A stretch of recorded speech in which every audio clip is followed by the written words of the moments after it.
नांदगाव खंडेश्वर तालुक्यातील शिंगणापूर येथील शेतकऱ्यानं स्वतःच्याच हाताने आपल्या शेतातील पराटीवर मोठ्या जड अंतकरणाने विळा चालवला। कारण हाती येण्याकरिता तयार असलेल्या कापसावर बोंडअळीचा प्रादुर्भाव झालाय। त्याला काहीच इलाज नसल्याने अखेरीस त्याला विळा चालवावा लागलाय।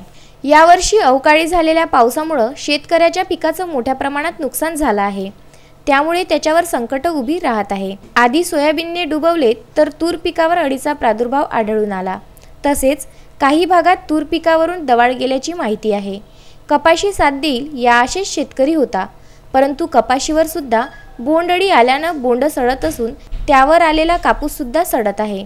नांदगाव खंडेश्वर तालुक्यातील शिंगणापूर येथील शेतकरी प्रदीप देशमुख याची हायवेलगत शेती असून त्याने आपल्या शेतीत कपाशीचं पीक घेतलं होतं। त्याने कपाशीवर अनेक फवारणी केली, तसेच खते सुद्धा दिली, परंतु कपाशीवर बोंडअळीने आक्रमण केलं असून एका पराटीवर जवळपास 100च्या वर बोंडे आहेत। त्यातील कुठलंही बोंड फोडलं असता त्यामध्ये लाल अळी व अळीने खराब केलेला कापूस दिसून येतो। उत्पादन न झाल्यानं शेतकरी प्रदीप देशमुख याने पराटीवर विळा चालवला।